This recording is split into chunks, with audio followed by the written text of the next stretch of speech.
Preterists claim that the internal evidence within the book of Revelation argues for an early date of the book of Revelation, and that it's so compelling and strong that it trumps all of the strong external evidence, which argues for a late date of Revelation. Today, we're going to look at 4 of the best arguments that preterism has to offer for an early date of the book of Revelation. This is the Bible Sojourner, where we discuss issues related to the Bible, theology, and culture. I'm your host, Peter Gaiman, professor of Old Testament and Biblical Languages at Shepherd's Theological Seminary. Shalom and welcome. Thanks for joining. A very hearty welcome back to all the Bible Sojourner fans and critics alike. Glad you're here. It's been a while since I've recorded a full-length episode. Been very busy with a couple projects I've been working on, as well as the beginning of the semester where I'm teaching at Shepherd's Theological Seminary. Just having a lot of fun with the new students, being able to get to know them, and of course teaching the classes. So that's been occupying me, but hopefully going to be able to put out a couple episodes over the next few months and just get back into the swing of things. I think this will be the last of the episodes on the date of Revelation, unless there's some things that we need to respond to in the future. But today we're going to address the strong arguments for preterism. And I say strong, just admittedly, I don't think that they're that strong, but that's going to be up to you to decide as we work through this. Of course, the reason we're doing this is because over the past 2 episodes, we've been talking about the external and internal evidence for dating the book of Revelation. And what we've talked about, not to completely redo everything, but just for the new listeners that are wanting to jump in the middle of the conversation, the external evidence for the book of Revelation is very strong for the support of the late date of the book of Revelation. You have Irenaeus as well as others in the early church history who are talking about the book being written during the reign of Domitian, which of course would date to around 95-96 AD, somewhere around there. And then you have the Preterist camp, which is going to argue that it has to be written prior to the destruction of Jerusalem, and we'll talk about that argument in a little bit. But basically, in assessing the external evidence, a lot of times when you're looking at different viewpoints, a lot of times good arguments can be made with both viewpoints. But in this case, the external evidence is so strong on the side of those who want to date the book of Revelation later. It's really, in many ways, a definitive factor in dating the book of Revelation, in my opinion. But, of course, as I released that episode and people responded, they said, hey, listen, the internal evidence is so strong to date the book of Revelation early that it basically trumps all the external evidence. Well, that's not how it really operates. That's not how we should assess viewpoints. And so we've been trying to work our way through various aspects of the evidence. And I do want to clarify something with regard to the external evidence, because a couple people brought this up. They said, listen, the evidence is not unanimous as far as, church history goes for dating the book of Revelation. And if I ever claimed that, I'm sorry, it's not unanimous throughout all of church history. I think I did remember talking about in the first episode on the dating of Revelation that there was a brief time period in church history, about a 50, 75-year time span where preterism, or I should say a pre-70 AD date for Revelation, because it doesn't really mandate that you hold to preterism. You could, like somebody was mentioning, a futurist like myself could argue that the book of Revelation was written prior to 70 AD, and it doesn't actually affect the interpretation of the book. But the reason it's such a hot button issue is for preterists, if it's not written prior to 70 AD, it cannot support their viewpoint, okay? Because if the book was written after 70 AD, it cannot be referencing the events that took place prior to 70 AD. It just makes sense that because it's a prophecy, it's talking about something to come in the future. And if it's talking about past events, that just doesn't work that way.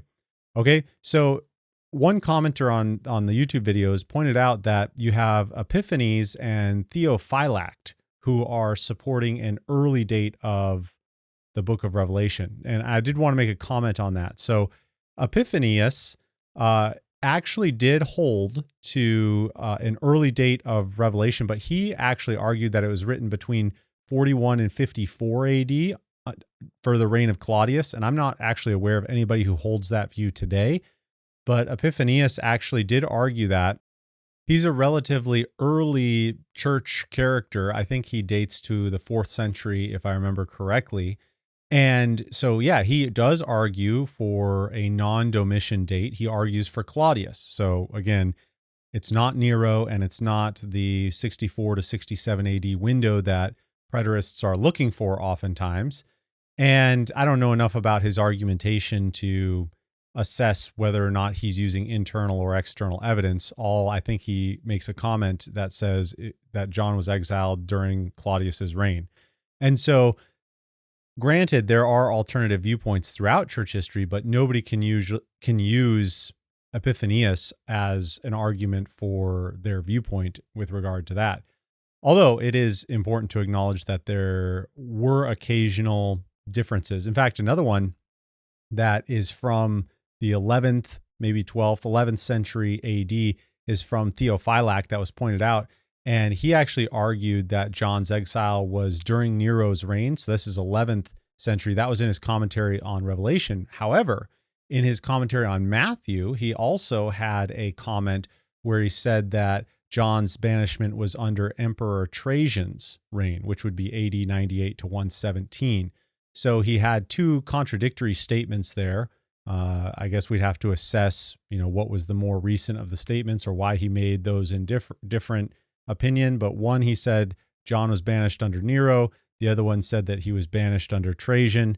And either way, he's a 12th century source. And so his arguments are not as valid. I've never claimed, and I don't think anybody would ever claim, that by the time the 12th century rolls around, you don't have a variety of opinions here or there.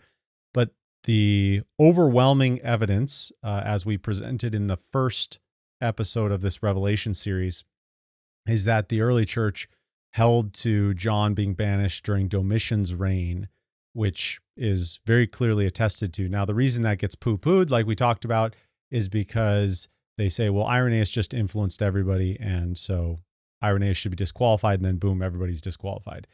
But listen to that episode. It's not that clear-cut, and we want to assess that. Then we started to talk about the internal evidence, because internal evidence is a factor involved in assessing these things.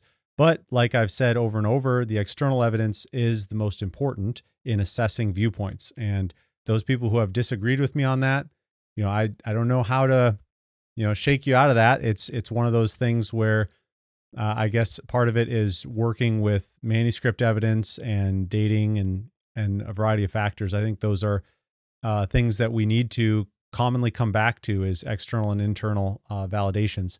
But I will say it this way, okay? Internal factors do matter a lot, okay? And so we should assess those, and that's why we're doing what we're doing today. And we're going to jump right in now and talk about I think we'll do 4 of the best preterist arguments for an early date of the book of Revelation. There are others as well. These are the 4 that I see cited most often, okay? And for the preterists, these are definitive. So everything we've talked up to in the last 2 episodes often are just ignored on the basis of these being definitive, okay? So I don't think that's fair in many ways, but we need to assess these and see if they are as strong as are often claimed, okay? So the first, and I think maybe the primary thing that people always appeal to, is this: the language of near and quickly that are utilized in Revelation seem to indicate that Jesus is going to come back immediately or quickly, or he's going to come back in that generation, right? And now sometimes preterists will unfortunately appeal to their understanding of Matthew 24 and say, well, look, we know our understanding of Matthew 24 is correct. Therefore, Revelation is probably meaning this, okay? So let's try to divide that for a second and just assess Revelation on its own terms. There's plenty we could talk about with Matthew 24, absolutely. But let's just assess Revelation. So there are typically these 3 words that are appealed to. You have takus or takos, a form which means quickly or suddenly. You have engus, which means near. For example, in Revelation 1:3, we have that being mentioned. I'm just going to pull it up here on my screen. So in Revelation 1:3, it says, "Blessed is the one who reads aloud the words of this prophecy, and blessed are those who hear and who keep what is written, for the time is near." Okay, so that's that word there, engus. And that's also bookended in Revelation 22:10. So if you go to Revelation 22:10, for example, you would have the same kind of phrase there. So he said to me, "Do not seal up the words of the prophecy of this book, for the time is near." Now, I remember there were multiple comments in some of the videos that said this was definitive for them. When John is saying that the time is near, engus, the time is near, that means that we can't be looking thousands of years down the timeline, because that would be, unqualifiable. That's not what John means. Near means near, which means it has to be within a few years of when John was writing. Okay, now that's the presupposition. We're going to look at that in just a little bit. But something we need to understand is that whatever you take for these temporal words that are used in Revelation actually spans the entire book. So if you look at, for example, Revelation 1:1, you get the same kind of quickly language. So it says, the revelation of Jesus Christ, this is Revelation 1:1, which God gave him to show to his servants the things that must soon take place. He made it known by sending his angel to his servant John. So notice that phrase, must soon take place. Okay. So that idea there, that suddenness, that quickness that's happening there. Well, okay, that's Revelation 1:1. And actually it's framed in Revelation 22:6, 7, 12, and 20. That same word, that cognate, is used there as well, which indicates that whatever we're talking about in Revelation 22 must also soon take place. Okay, does that make sense? Basically, the big point here is that the idea of things being near, Revelation 1:3 and Revelation 22:10, it frames it with engus there. But then the tacos word group as well, if you want to, I'm using the Greek term, but if you want to remember it, it's just like Taco Tuesday. The Taco Tuesday word group, that's also being framed at the beginning and end of Revelation. We have Revelation 1:1, as well as Revelation 22, verses 7, 12, 20, etc.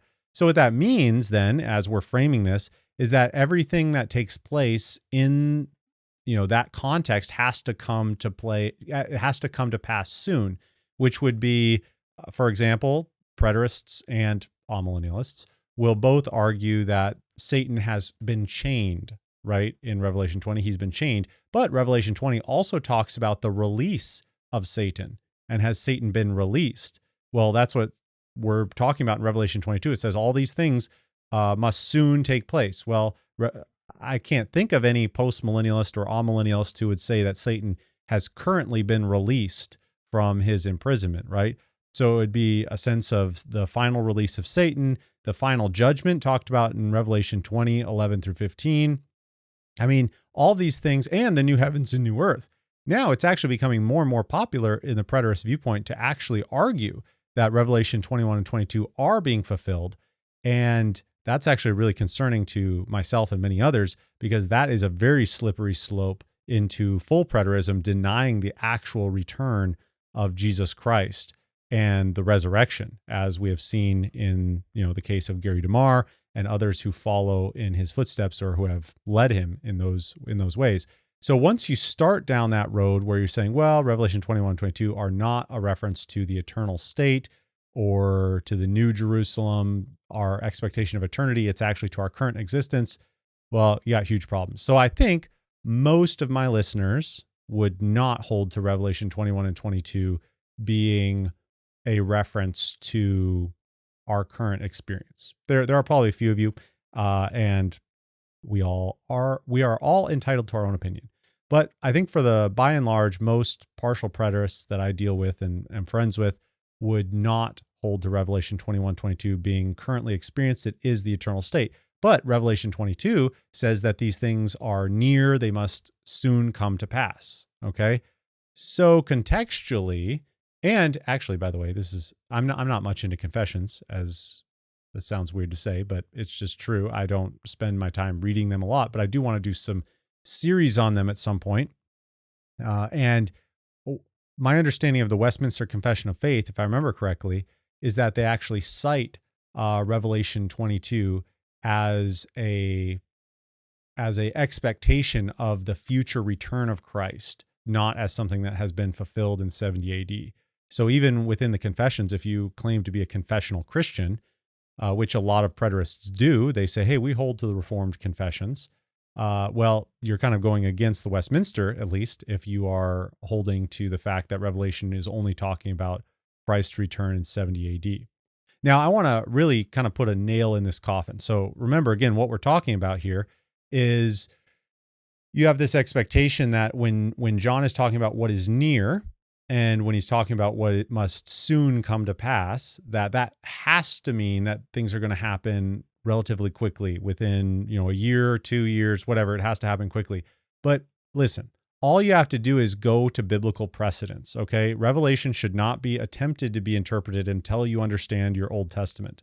And the Old Testament is replete with examples of this language, okay? Now, I just did a brief word search for these terms, and engus is a really easy one to find because it shows up so many times. And just listen to some of these verses, okay? And what they're talking about, okay? Deuteronomy 32, verse 35, God is revealing his future judgment against Israel. He says, vengeance is mine, and then this is the last part of the verse, for the day of their calamity is at hand. That's in the Greek translation of that verse, which is the influence upon the New Testament authors. It's engus, it's at hand, it's near, okay? So the day of their calamity is at hand and their doom comes swiftly. So again, the same kind of concept of, now he's not saying in Deuteronomy 32 that I'm going to punish them within the next couple of years. You might be inclined to think that, but he's actually talking about the far future when he's going to enact punishment upon Israel for their transgressions, okay? So same kind of concept there. The day of their calamity is at hand. Well, does that mean it's going to happen within the next couple of years? No, it doesn't, okay? No, this terminology does not mean that it has to happen immediately, okay? Joel 1:15. Okay, think about even just how the day of the Lord is talked about in the prophets. Joel 1:15 says, alas, for the day of the Lord is near, okay? And as the destruction from the Almighty, it comes. So again, the Greek translation of the Old Testament there chooses to use the word engus.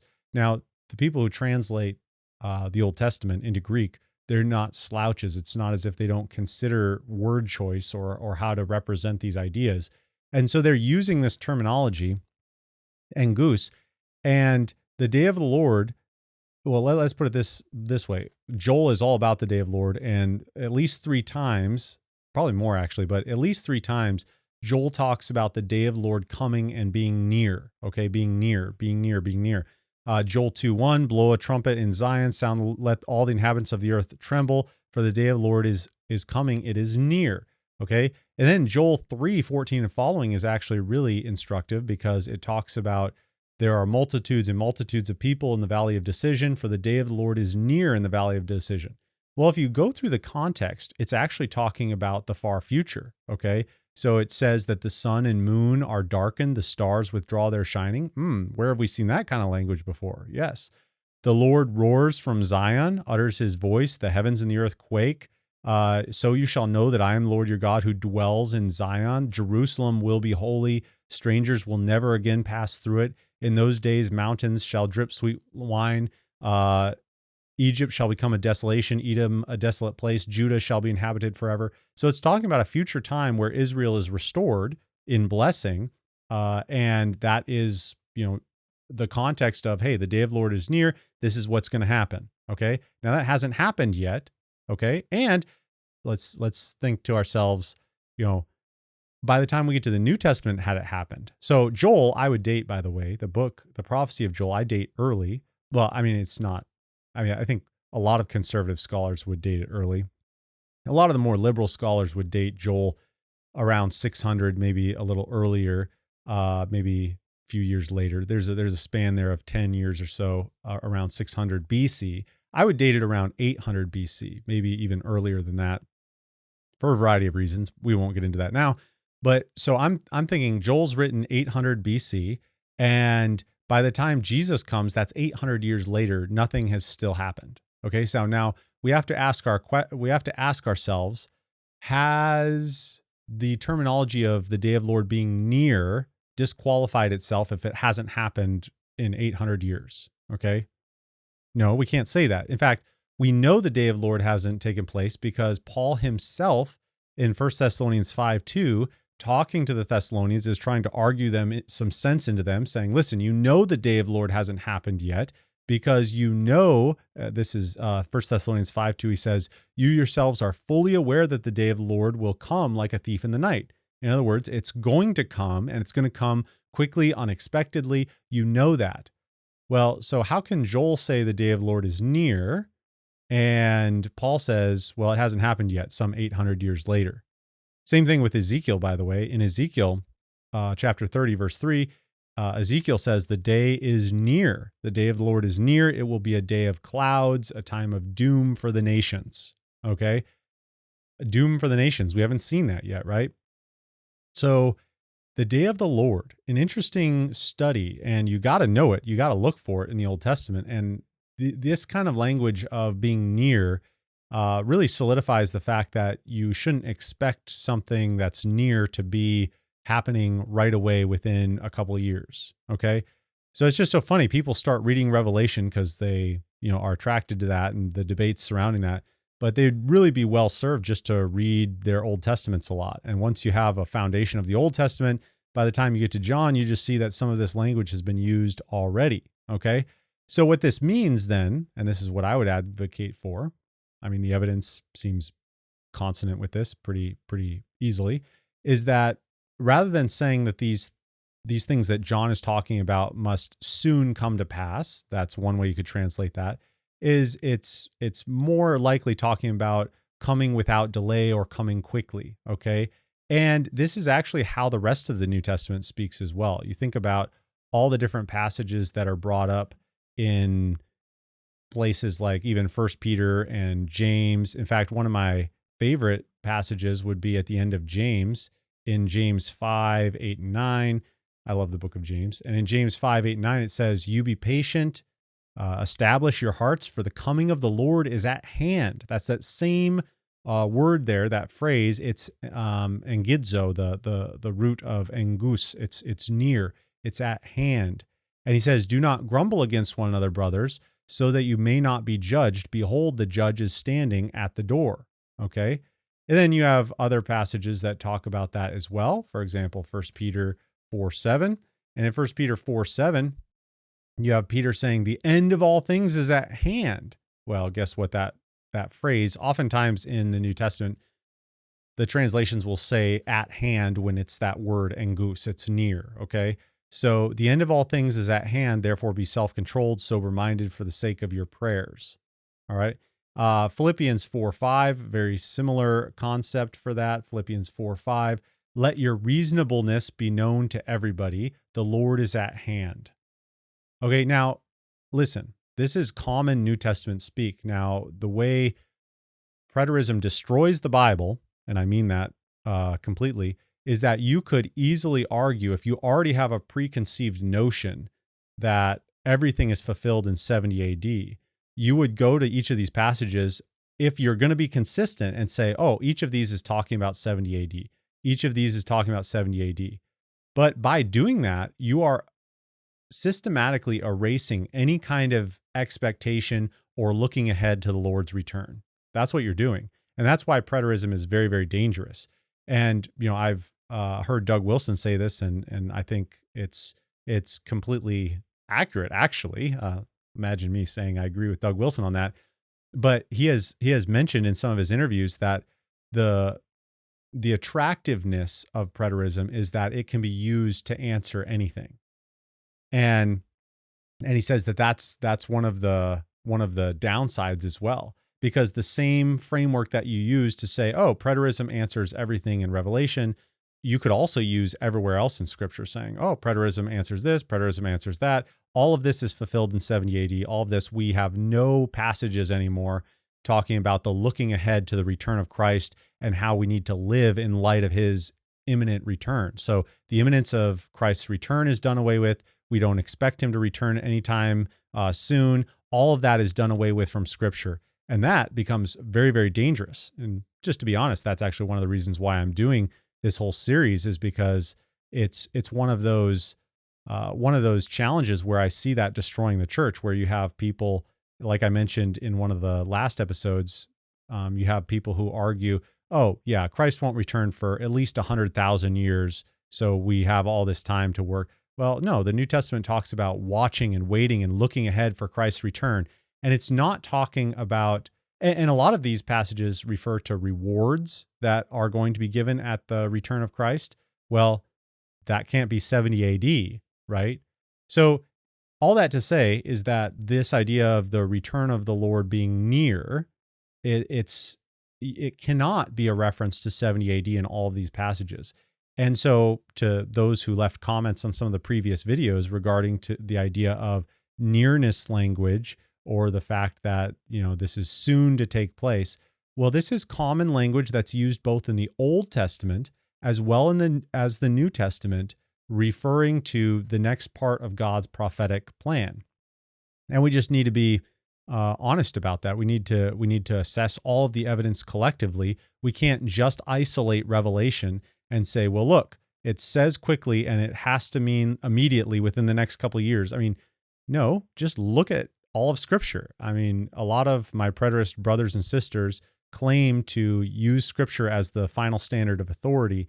And so I would appeal to them to just be looking at the other uses of these kinds of terms.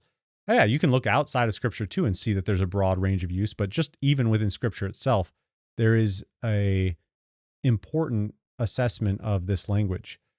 I actually pulled a quote from Sam Frost, who's a former full preterist, and he came to see the error of his ways.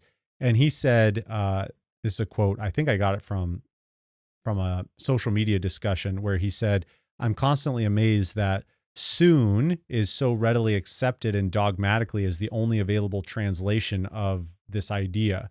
It isn't. Quickly is another viable option." So in other words, in John, the emphasis wouldn't be on saying, oh, look for me in the next week or so. It's saying, look, it's going to be a sudden return. When you least expect it. In the words of Paul, as a thief in the night is going to be my return, And so I think that that's an important aspect of the discussion. So all that to say, in summary, this language that's used in the book of Revelation of the return of the Lord being near or him returning soon, that's not the definitive slam dunk argument that everyone says it is. You just look at how Scripture has used those terms. And the way I tell my Old Testament students is that, when it says the day of the Lord is near in the Old Testament, it's saying that this is the next bit on the prophetic timeline. But that may happen in 1,000 years, 2,000 years. It's the next bit, but that doesn't mean that it's going to happen within the next week or anything like that. It's just the next part of the plan. It's the next stage of God's program. And so that's how we need to think in terms of those categories. All right. Now, the second big argument that preterists will posit to argue for their early date of Revelation is going to be the temple of Revelation 11, 1 and 2. And I've mentioned this before in passing, but I want to do a little more detailed analysis of this just to show that it's not really a strong argument at all. So Robert Briggs has a quote where he says, "The apparent existence of the Jerusalem temple in Revelation 11, 1 and 2 is a paramount feature in support of the argument that the book was actually written during Nero's earlier reign." Okay, so in Revelation 11, there's actually 4 different views that argue about what the temple is. And the most common view actually among commentators in the past as well as the present is that it's a symbolic view of the church, okay? The temple represents the church, and the court of the temple in Revelation 11:2 represents the world and all who have compromised with it, okay? And this has a lot going for it, at least as far as arguments go. I think G.K. Beale is, if you're looking for the best on this, I think Beale has the best defense of how this might work. I don't agree with him, obviously, but I think he's the most prominent defender, most articulate, really respect him and how he argues. And so he describes Revelation 11 as being a description of the church, described as a temple. And admittedly, the New Testament does describe the church as a temple. So there is a connection there, okay? Now, just for sake of time, I can't go down that rabbit hole because I really want to focus on preterism. But that is a worthy view to talk about, okay? But second of all, some people have held that it's a heavenly temple, okay? And this actually spans the different eschatological camps. they argue that it's a heavenly temple. And, there are references. Hebrews 8 comes to mind, where there is a reference to a heavenly tabernacle, which is the pattern for the earthly tabernacle. So there is a possibility there, to be sure. But the final two views are the ones that we'll talk about. And so for preterists, they say, hey, this is a slam dunk that this is referring to the Herodian temple that's still standing prior to 70 AD. Okay. Now, what is appealed to, and Gentry, again, I'm using him a lot just because he's often viewed as the main proponent, or perhaps the best person who argues for preterism in Revelation. And one of the things that he would argue is that there's a similarity between Luke 21:24 and Revelation 11:1 and 2.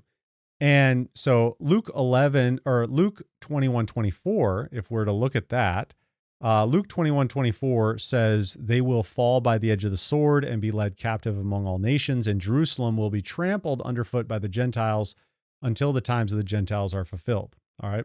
That is a great verse. We should look at that for its eschatological ramifications at another time. But for our purposes, Revelation 11 does talk about there being trampling that takes place as well. So the big combined effort here is to see that Luke 21 mentions the city being trampled by Gentiles, and Revelation 11 mentions the holy city being trampled by the nations. But there are some big differences between the two texts, okay? In Revelation 11, there's a difference between the temple proper and the outer court, okay? So in Revelation 11:1, John is told to measure the temple and the altar and those who worship there. So he's assessing those. But then in verse 2, it says, do not measure the court outside the temple. Leave that out, for it is given over to the nations, and they will trample the holy city for 42 months. So that's actually quite a bit difference. Is there in John's vision, verse 1 is something that gains God's approval. Okay, the altar, the temple have God's approval, and the people who are worshiping there. But the outer court of the temple is what has God's disapproval, and the nations are going to trample the holy city. Now, what's interesting about that, though, this is a major problem, because Gentry, in dealing with this, and many preterists in trying to deal with this, have to employ an inconsistent hermeneutic. And remember, consistency is key in hermeneutics. I'll beat this drum till the day I die, but you want to be really consistent in how you're assessing things. And the thing that Gentry does, which is really inconsistent and difficult for me to understand why you would try to do this, is he sees verse 1 as symbolic and verse 2 as literal. All right. And I don't see how that works, but this is what he does, right? So in Revelation 11:1, he sees the temple and altar as symbolic of the church, of the people of God, etc. But then in verse 2, he takes it as literally as the real temple being destroyed by the Gentiles. All right. Now, it's also kind of tricky, because he takes verse 1 as symbolic figurative, he takes verse 2 as literal, but then in verse 3 he splits it, and the 42 months is literal, but the two witnesses of Revelation verse 3 are not literal. They're symbolic of, the remnant Christian community that stays there. So if you're keeping track at home, 1 is symbolic, 2 is literal, 3 is symbolic and literal, wherever you want to make the division. Now, there's no indication in the text of any of those divisions, right? You are basically just deciding, because you want to do that, you are making it figurative, or because you want to do that, you're making it literal, okay? So that's kind of ridiculous. And maybe the best way to illustrate that would be playing Monopoly. That would be like us playing Monopoly, you and me, we're playing Monopoly, we'll invite some other people, and I just change the rules whenever I want. And I say, oh, I passed go. I collect $500. Oh, you passed go. Now I get to collect $500 again because you passed go. So what's the name of this game? The game is I win. I get to change whatever rules I want, and therefore I will win no matter what. So according to this standard, and I use that a little loosely, the standard that Gentry is employing, he can make the passage mean whatever he wants, whenever he wants, because there's no concrete standard of interpretation. That's why, this is, even though it's a very vocal minority, this kind of interpretation is a minority because people recognize it's very inconsistent.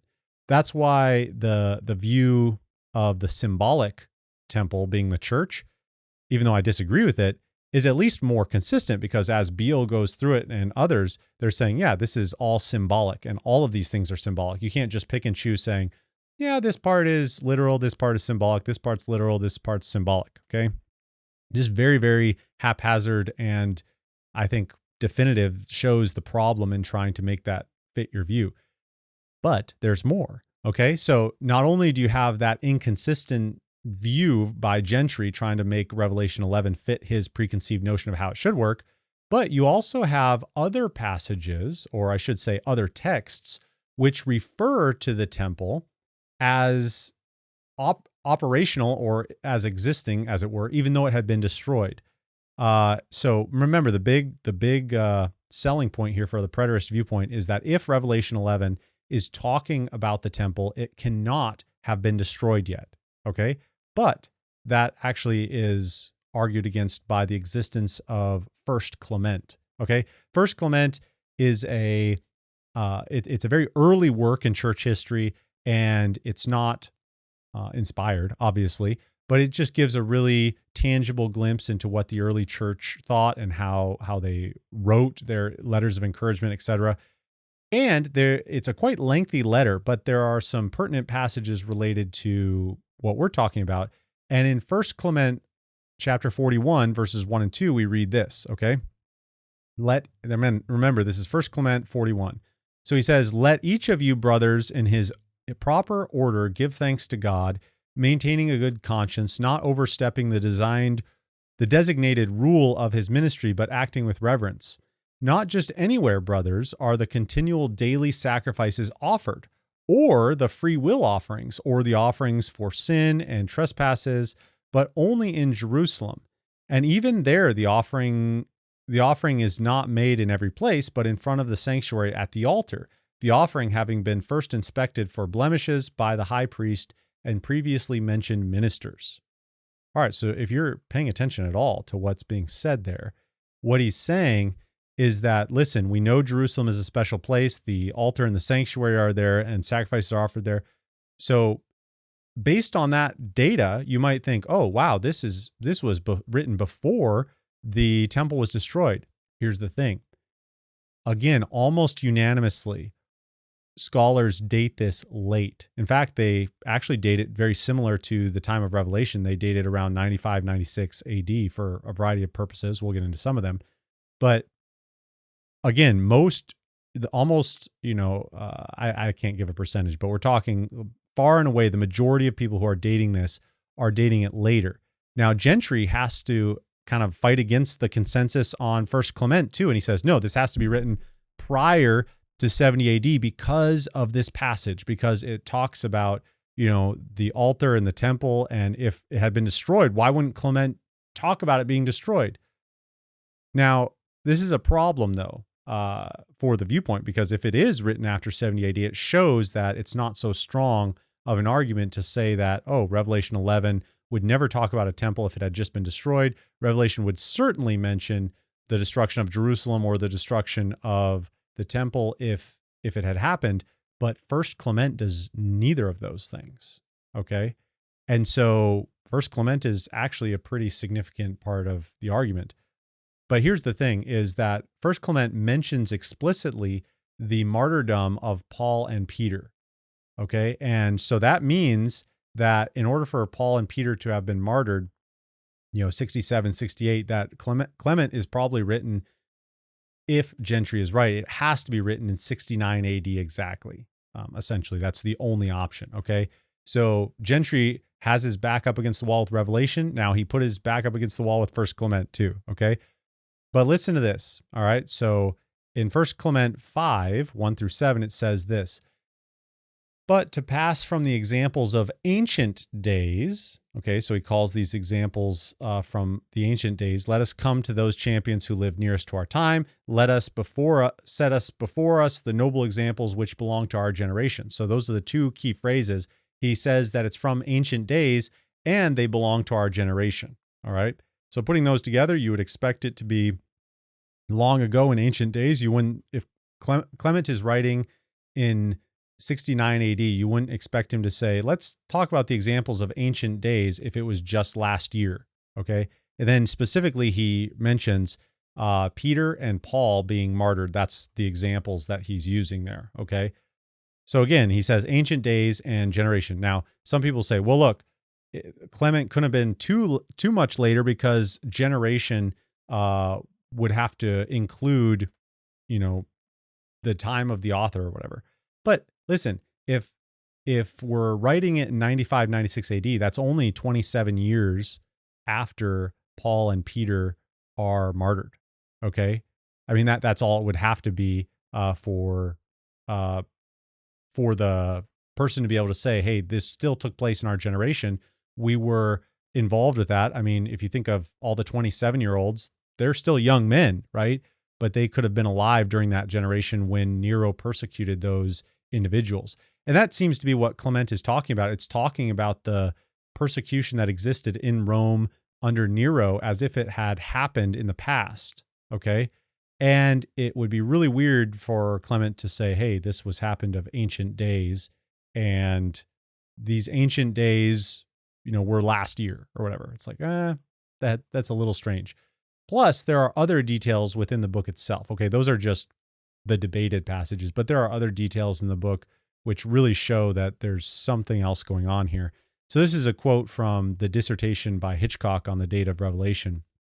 He says, in First Clement, the Neronian persecution is an event of the past. So remember, Nero has to persecute prior to his death. That's obvious. So he's got to be early to mid 60s. And so that Clement is treating that as in the past. And we also see that Peter and Paul were viewed as having died during that persecution. So that would have to put First Clement to AD 69, according to Gentry. Third, there's a reference to First Clement to there's a reference in First Clement to emissaries from Rome to the Corinthian church. And they're described as those who from youth to old age have lived blamelessly among us. For believers, I'm still quoting Hitchcock here, for believers from Rome to have lived as Christians from youth to old age requires a date after the late 60s. All right, remember, so a whole lifespan is said to have existed by the author of Clement. And then fourth, the church at Corinth is called ancient. Okay, and that's in one of those sections. I think it might be chapter 47, if I remember correctly. The church at Corinth is said the ancient church at Corinth, which, if it's being written in 69 AD, it's less than 20 years old, or right around there at 20 years old. But if it's 95, 96 AD, it's about 50 years old. So again, ancient, what do words mean, right? If First Clement was written before 70 AD, the church at Corinth would not have reached its 20th anniversary by the time First Clement was composed. A period of less than 20 years hardly fits the adjective ancient. However, if First Clement was written in the late 90s, the church would have been almost 50 years old and would fit this description much better. All right, so that's what Hitchcock notes.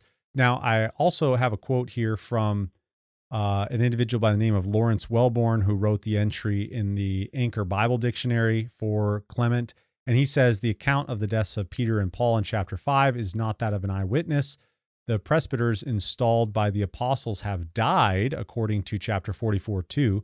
So what he's noting there is that according to Clement, the apostles put elders in charge of the churches, and Clement said that they have already died. And the second ecclesiastical generation has passed as well, according to chapter 44, verse 3. And then he says that the church at Rome, which I think he means the church at Corinth, is called ancient, making the same point that Hitchcock has made.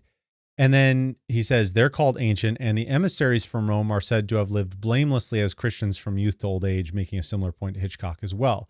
So notice what the cumulative evidence that Wellborn points out is that you have the apostles appointing elders, those elders have died, and the next generation has all come, into the fore here. It's very strongly indicative of a epistle that is written later in history, not right at the apostles' existence and martyrdom.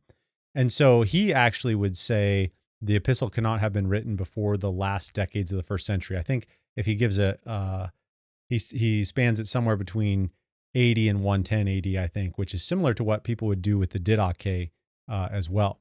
So the two key points to all of this is that First Clement seems clearly written after 70 AD, which means that there's no problem talking about a contemporary description of the temple, even when it's already been destroyed. Okay, so that's the interesting component of Clement. He can write as if the temple were still standing, talking about how Jerusalem has that privilege, etc., but the temple was not in existence anymore. And so that kind of discredits the whole idea that, oh, well, if John mentions the temple, then it has to have been destroyed. Okay. Also, when people say, oh, but John didn't mention the destruction of Jerusalem, that would be just unheard of or unknown.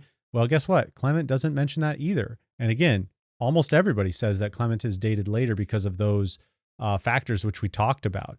And so if you're a preterist, your back is against the wall already with Revelation, and now you put your back against the wall with Clement, which it's similar to in the last episode that we were talking about with Revelation. You have certain preterists who try to change the date of Philippians too, because all this data starts not to fit their system. And because it's so crucial that Revelation fits their dating scheme. Remember, the preterist viewpoint is inherently tied to an early date of Revelation. And so again, there's a lot of bias involved there. But like we're showing, I think that there's a lot of data points which would go against the slam dunk arguments that they make, right? And then I think this is the strongest argument. I spent more time on that, but I think really the strongest argument, which I've mentioned before, is that Revelation 11, 1 and 2 talks about the temple and measuring the temple, but Ezekiel 40 to 48 talks about it as well. And I think this is the strongest argument because if Ezekiel 40 to 48 predicts a future temple, which I think it does, then we would expect John to be aware of that, right? And John would be aware of the prophetic picture. And so any mention of the temple, he wouldn't be surprised of that, right? And by the way, I think it's important because a lot of people don't understand that there is actually a lot in the Old Testament prophets about a future temple. I've written blog posts on this. You can search for those if you want. But the reality is a lot of people just think Ezekiel 40 to 48 is the only passage that talks about a future temple. But there are a lot. You got Haggai 2, Isaiah 2, you have Malachi 3, Zechariah 6. All these talk about a future temple, okay? And so it's not just Ezekiel to 40, 48, but any fair reading of the Old Testament talks about there being a future temple that is instituted after a destruction. And so I think, John who's one of the most reliant upon the Old Testament prophecies of any New Testament author, would fit well with that, okay? And so not only that, but in Ezekiel 40 to 48, you have Ezekiel measuring a temple that doesn't exist. It's a vision, right? And so John does the same thing. Very easy to match with that, right? So I just think there's a lot of correspondences there. And Hitchcock has like a massive part in his dissertation on that. And I just summarized some of that. I just think it's very straightforward. And so I think that Revelation 11 is talking about a future temple, which would match with the Old Testament prophecies very clearly. Again, if we just read our Old Testaments more, we probably wouldn't have as much of a problem in understanding some of these prophetic passages in Revelation. Okay. But again, I would emphasize too for my amillennialist brethren that I do appreciate their consistency in trying to be symbolic in all of Revelation 11 instead of the picking and choosing that happens from the preterist viewpoint a lot of times. So be that as it may. Okay, 2 arguments down, 2 to go, Lord willing, although we are dragging some time here. So the third one, we'll try to pick up the pace here a little bit. The third one, which has been brought forward by many commenters on some of these YouTube videos that we've been doing on Revelation, is the 8 kings referenced in Revelation 17, 9 through 11. All right, so I'm going to read that passage just really quickly and then talk about it. So it says, "This calls for a mind with wisdom. The 7 heads are 7 mountains on which the woman is seated.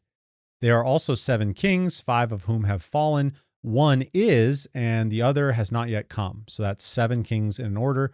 "When he does come, he must remain only a little while. As for the beast that was and is not, it is an eighth, but it belongs to the seventh, and it goes to destruction. All right. So Gentry refers to this passage as the emphasis intended, the leading objective evidence for Revelation's date of composition. All right. So this is a quote from Gentry's Before Jerusalem. He says, all that is required for determining the chronology indicated by Revelation 17:10 is that we find a series of 7 kings, 5 of whom have fallen, the 6th of whom is still ruling, and the last of whom was of but a brief reign. The one who is will be the king alive and ruling at the time John wrote Revelation. Then, of course, the discovery of the dates of his reign will serve as the termini within which Revelation must have been composed. All right, so I have on the screen, for those of you who are watching, a chart of the possible ways that this can be numbered. Although I should say this chart is from G.K. Beale in his commentary, but I should say that Gentry's view is actually different than all of these that are mentioned here. Okay, so Beale doesn't even put down Gentry's view. And so the difference with Gentry's view is that Galba is 7. So you have Julia. So what I have here for those of you that are listening is a list of Roman emperors. Okay. And so the question is, okay, if you start counting at Julius Caesar, who would reign from 49 to 44 BC, and then he's assassinated. So if you have that going on, so he's the first one, and you just count down the list, you have Julius Caesar, you have Augustus, Tiberius, Caligula, Claudius, Nero, and then Galba is the 7th.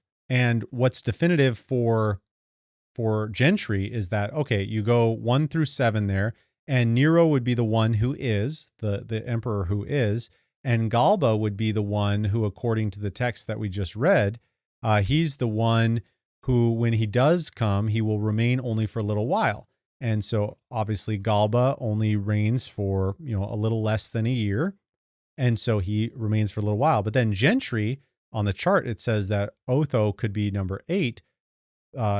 After Galba, just so you know, the emperors that come after him would be Otho, Vitellius, and Vespasian, Titus, and Domitian. Okay, so that's the order of emperors that come. But in Gentry's viewpoint, he actually skips from Galba over Otho and Vitellius to Vespasian to make Vespasian number 8. And so you might say, well, why do you do that? I think the way Gentry would argue for that is because Vespasian is basically rescuing the Roman Empire, and that counts him as being the beast resurrected, basically, or a part of that resurrected Roman Empire. And so he tries to make that jump in deduction there. But you're actually, if you're having little problems with how he counts that, you're not alone, because that seems to be really inconsistent on determining how and when you're going to start counting and stop counting. There's some problems there. Okay.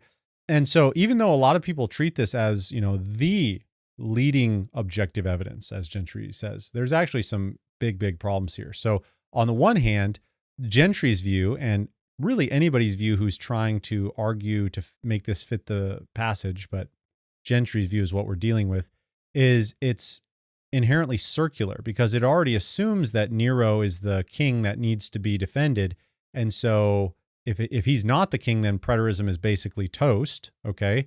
So the idea, the preterism that Gentry espouses is toast if Nero is not the one in charge while John is writing the book. So he has to be the one. And so it's defined in a circular way to make Nero the 6th king. Okay. What I mean by that is that there are so many different ways to count these lists. As I mentioned, I had put up G.K. Beale's chart, and I'll put it up there again, but there are lots of different scholars that have shown different ways for counting. David Aoun, I don't know how to say his last name, it's Aune, lists 9 different ways that the emperors could be counted. I think Beale just zeroes in, and I think he gives the best chart, saying these are the 5 best ways that you could count the emperors. And so he goes and charts those out, saying this is how you could count this.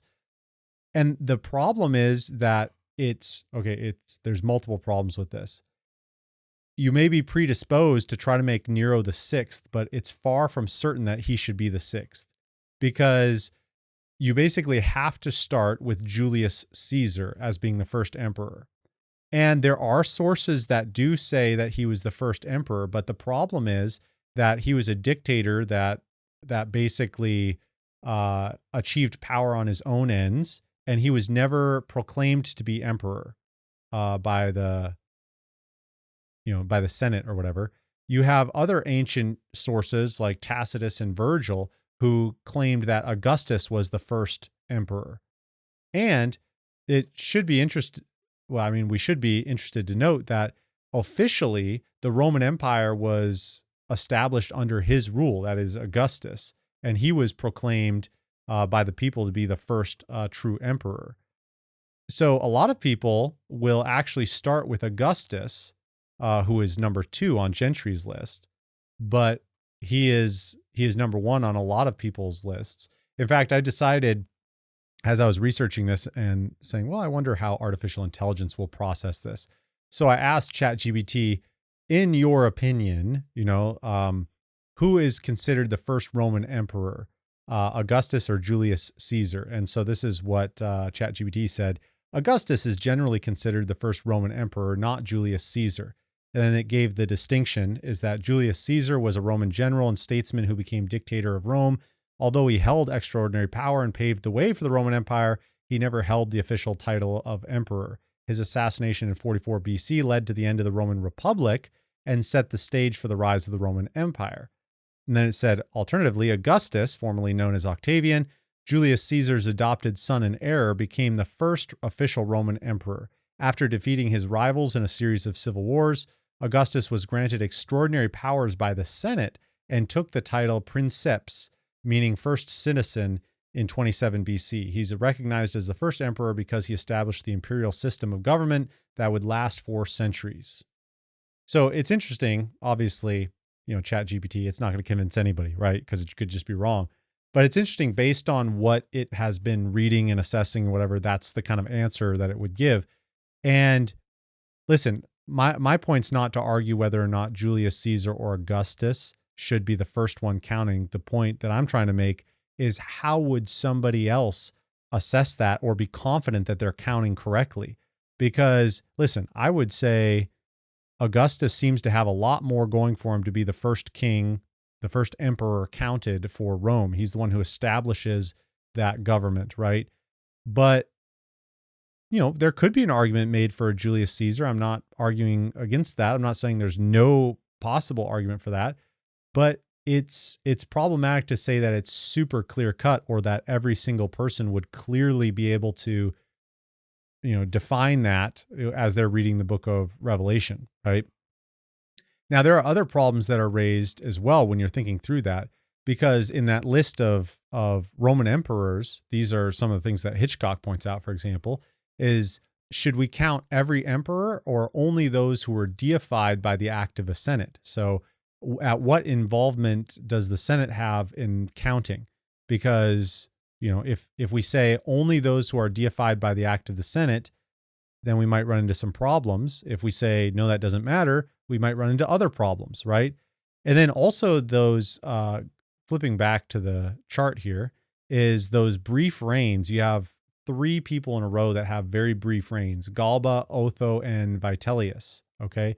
They all reign for less than a year, okay? And how are we to treat them? Are they the 6th, 7th, 8th? Are they the 7th, 8th? How are we to understand that? That's problematic. So when we think of this, it's, I think ultimately the best argument, now I don't believe this, but I would say the argument that I'm more predisposed toward would be starting with Augustus, and I think Vespasian would be the 6th king and Domitian would be the 8th. By the way, that's not just me bringing that up. That's Philip Schaff held that view and others. Now, I don't hold that view, but I'm just saying if you're going to try to count the kings, that is, I think in my mind, way more consistent than this pick and choose trying to make Nero the 6th, and then you really run into problems with the 7th and 8th king, okay? And that shows, if this is so definitive and easy to see, it's hard to understand why throughout church history there have been so many different opinions on who these kings are, if it was so well understood by the church that these were the kings that objectively we would have recognized. And I think, just by way of illustration, I don't know anybody that could have listed the last 7 presidents for the United States. I'm sure there are people out there that could do that are listening to this, and you guys are way smarter than me, but I can only remember like 3 presidents. So, that's part of life for me. So I think we run into some problems if we are trying to really be overly specific with that, and we don't really know in the Roman Empire line how to mark that. One last comment on that is, for the 7th and 8th kings, they don't really fit well if Nero is the 6th king. So like I mentioned, Gentry, in his treatment of that, he has Galba being the 7th king, the 7th emperor of Rome, but then skips over to Vespasian as the 8th king. That doesn't make any sense to me. I'm not really sure why he would do that. That's pretty inconsistent that he would just decide to skip over to.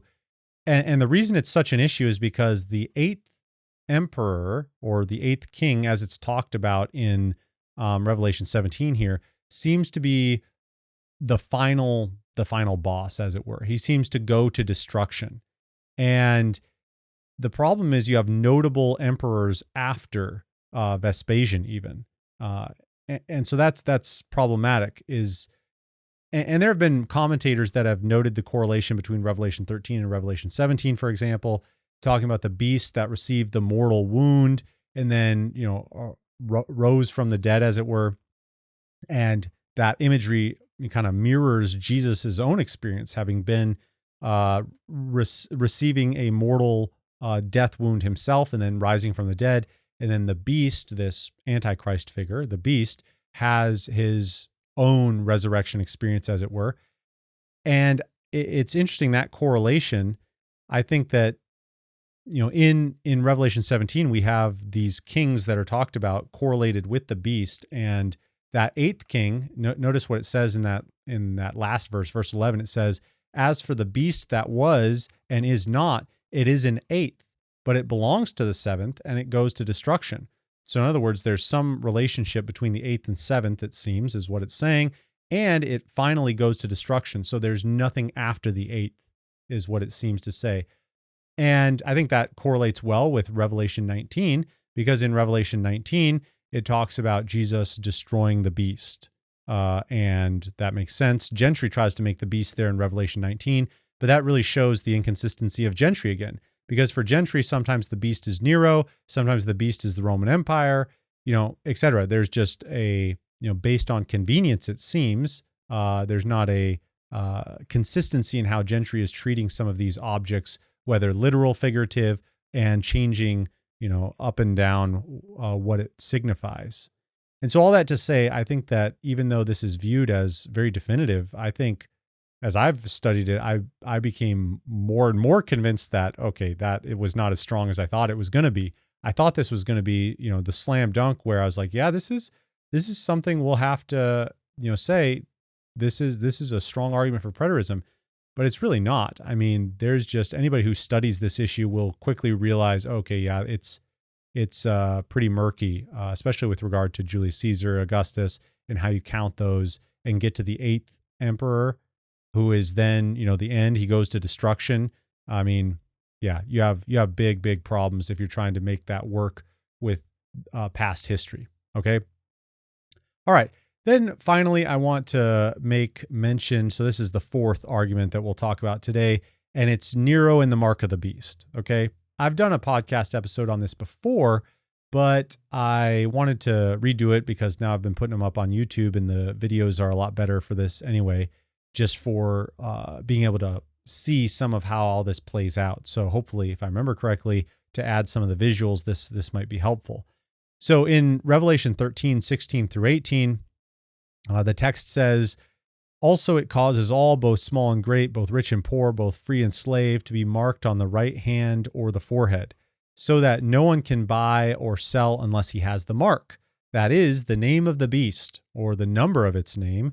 This calls for wisdom. Let the one who has understanding calculate the number of the beast, for it is the number of a man, and his number is 666. All right. So this is the famous passage that deals with the mark of the beast.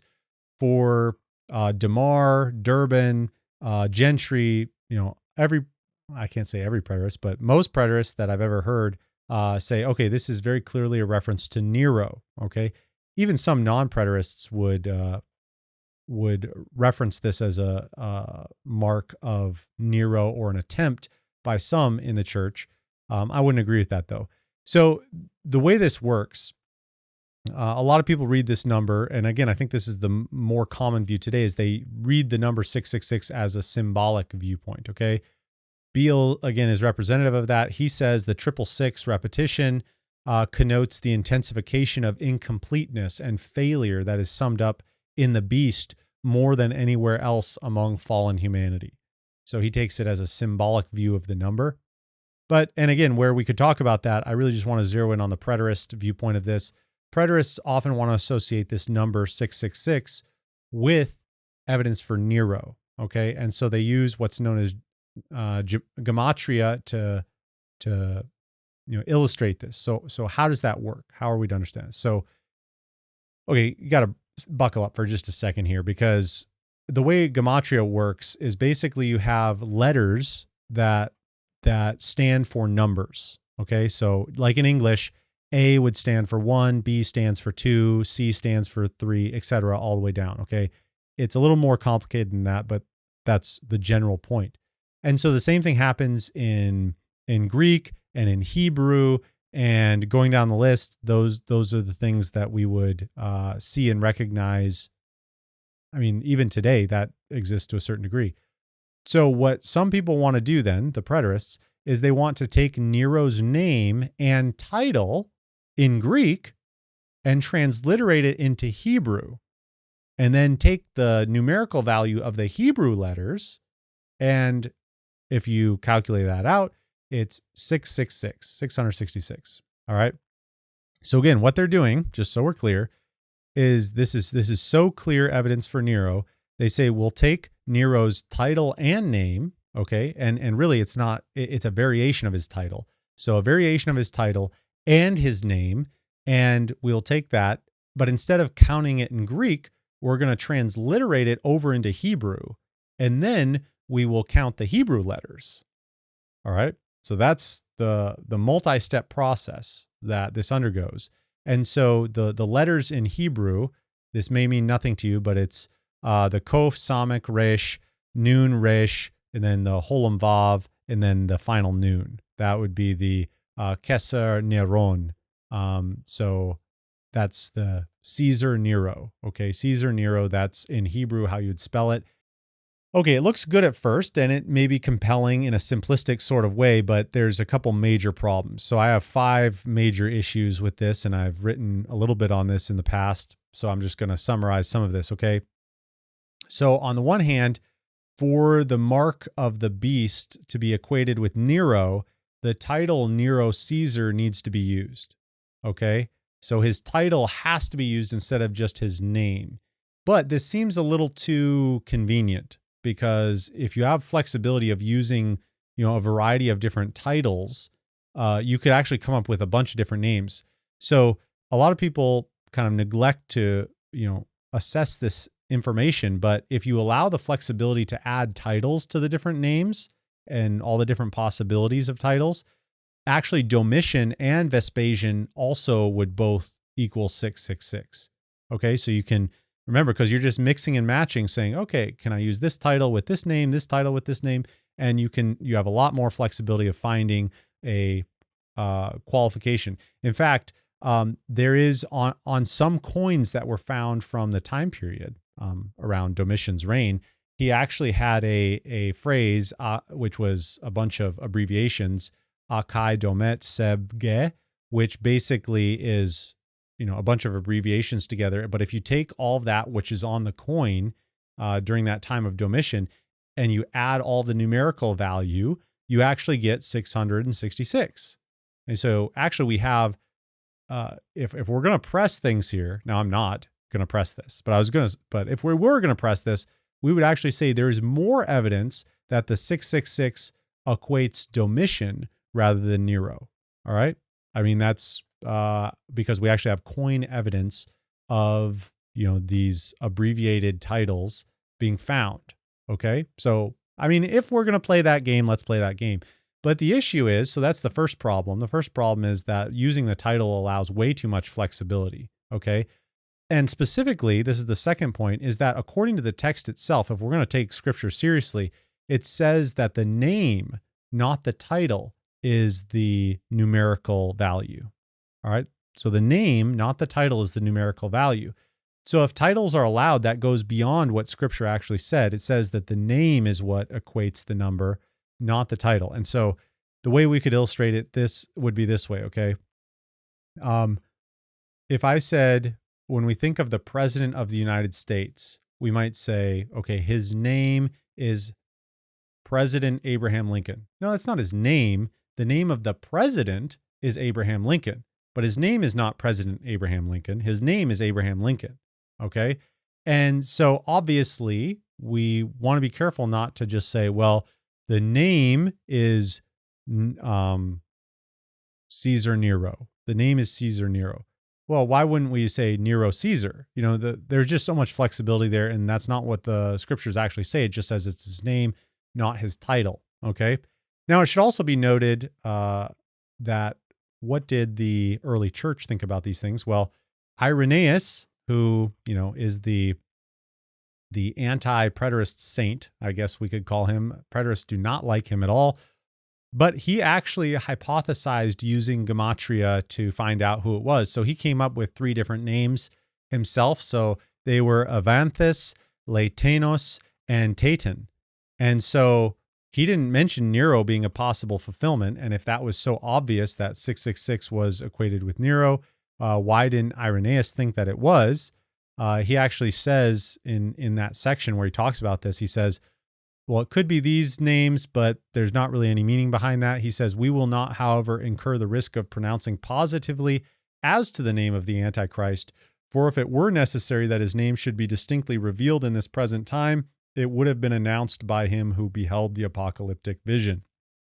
So in other words, what he's saying is that if it was necessary that we know this, John would have told us. That's what he's saying. All right. And then a third problem is that for Nero to fit with 666, a Hebrew transliteration is required. All right. So if you were to have Caesar Nero in Greek, the number would equate 1005, not 666. So actually, there are other sources outside of the Bible that do talk about the numerical value of Nero. And in fact, Suetonius, in his writing, he said that the numerical value of Nero's name is the same as the phrase, he killed his own mother.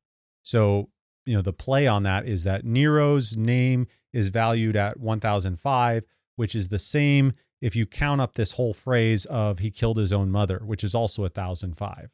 And so the play there was that, look at Nero's a terrible person because he killed his own mother or whatever. So if we're talking about Revelation, Revelation is written to what kind of audience?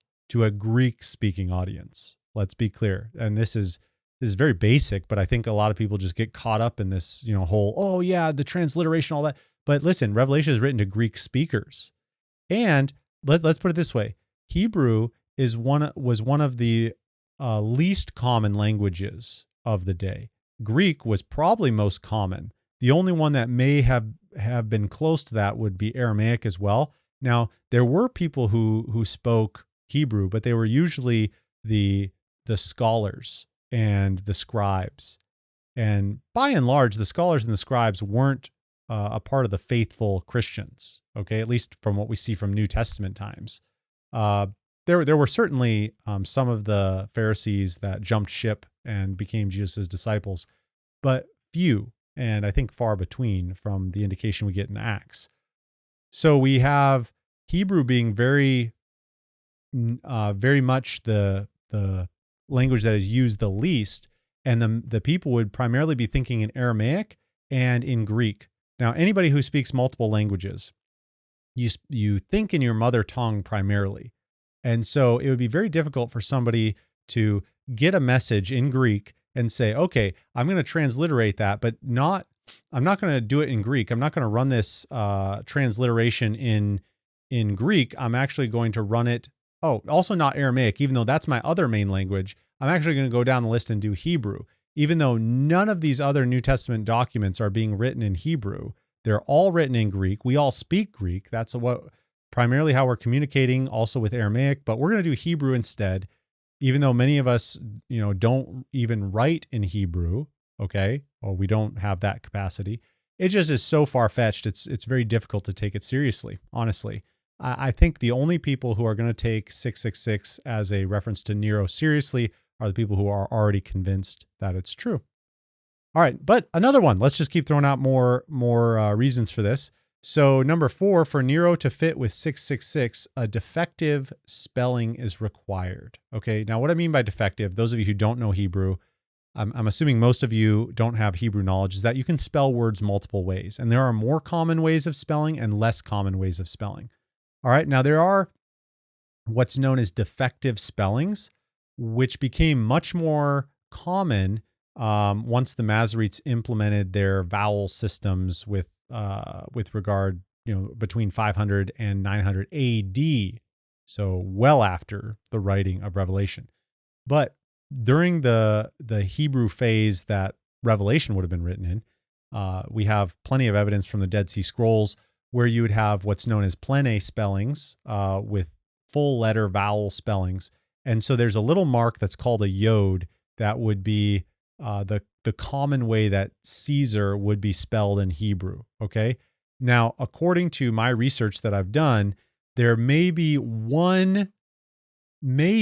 and we put the emphasis on maybe, one Hebrew fragment found at Marabaat, which could have a defective spelling for Caesar, but the scroll's actually corrupted so that we don't have the final letters to be able to tell, okay? So that's the best evidence that the spelling of Caesar that needs to be utilized for this gematria could exist. There might have been a scroll, but we're not sure.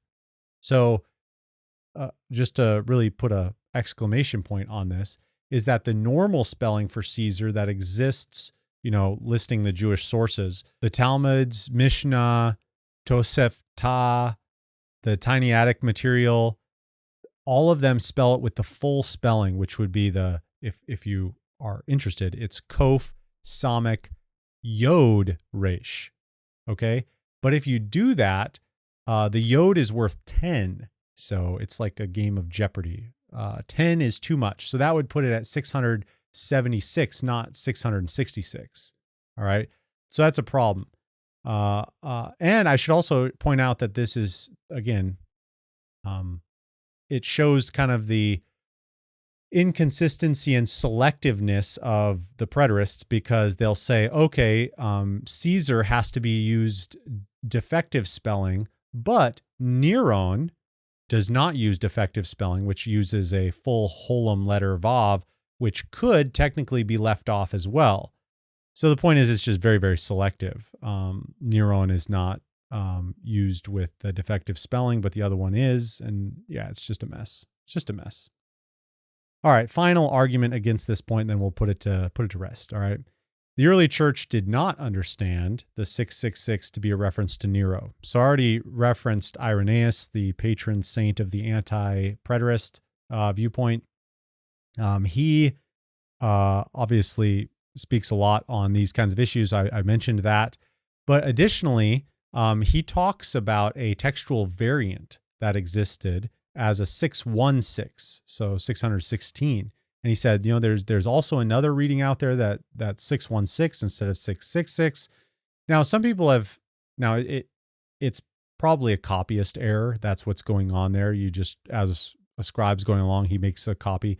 But some people have argued that, hey, listen, that 616 variant is a part of some people, the Christian community, just trying to make it more obvious that Nero was the one who's obviously being referred to by that, because the Latin form of Nero's title, it translated into Hebrew, is 616. So you understand what he's saying? So if you take Latin now and take the Latin form and transliterate that into Hebrew, then that's 616.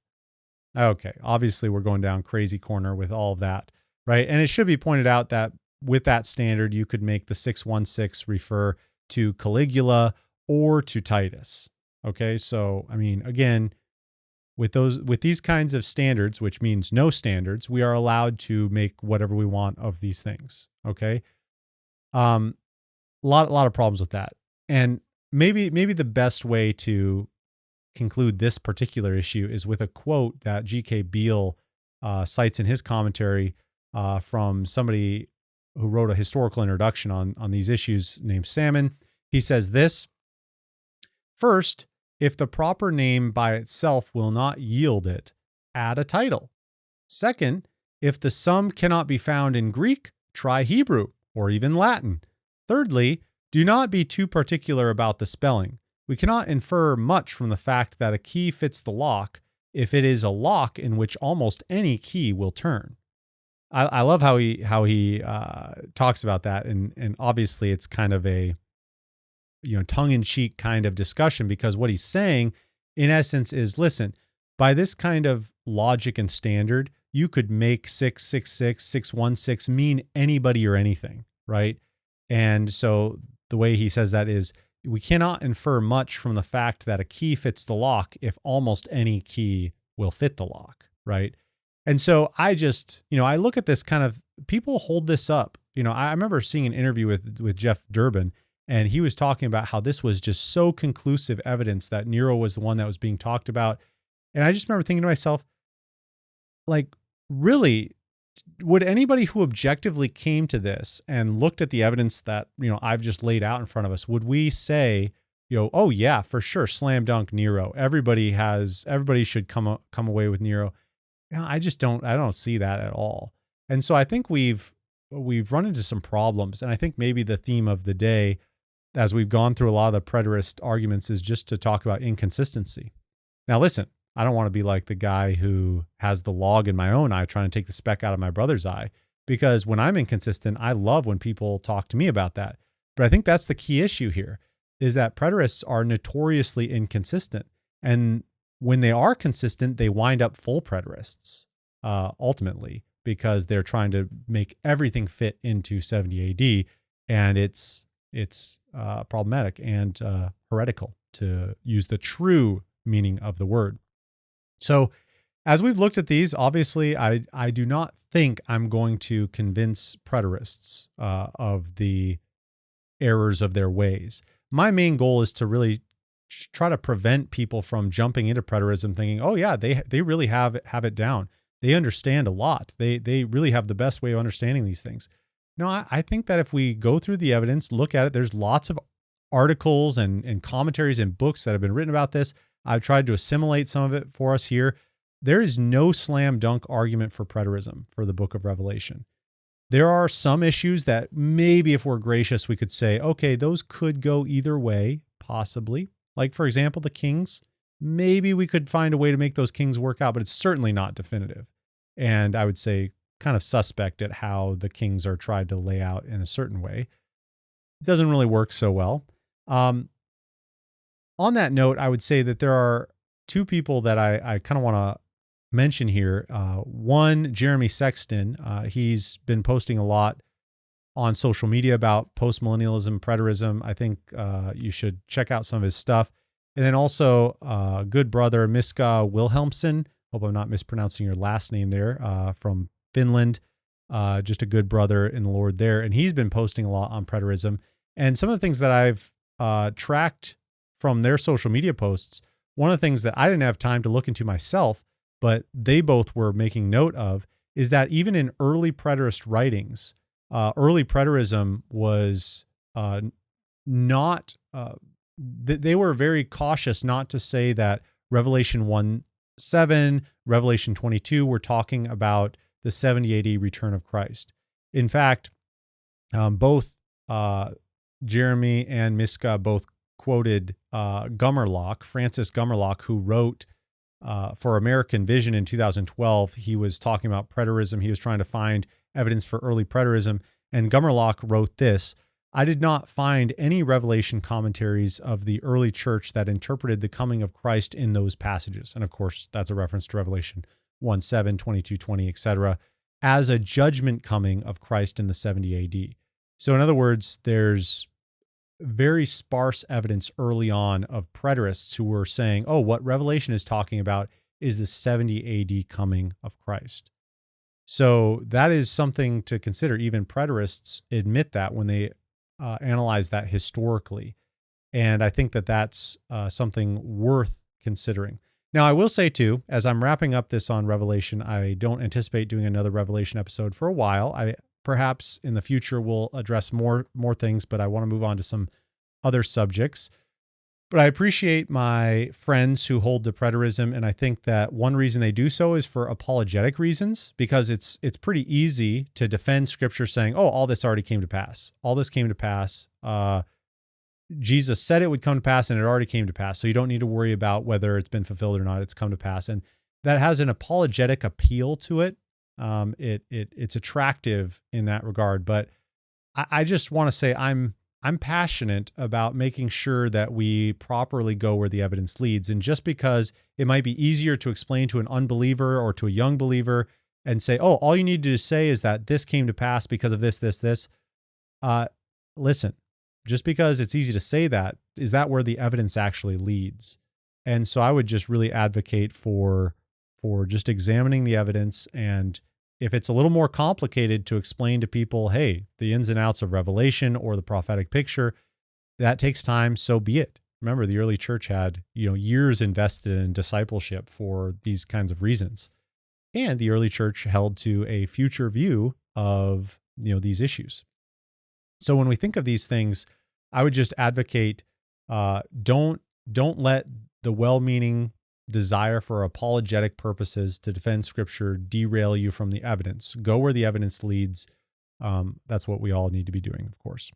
And then I would say anybody who's on the fence, that's really what I'm trying to do here with these episodes too. Anybody who's on the fence, going through these 3 episodes of Revelation, I hope you've seen that the external evidence is quite overwhelming in and of itself. And the internal evidence, although it is subjective in certain degrees, it's not inconsistent with the external evidence. I think it fits very nicely with the external evidence. And those who would say that the internal evidence is overwhelming on the side of preterism, I really think they need to be a little more objective. I went through the 4 strongest arguments I could find that people are always bringing up. And, I try to be pretty fair and objective as much as I can. Obviously, I fail at that to a certain degree.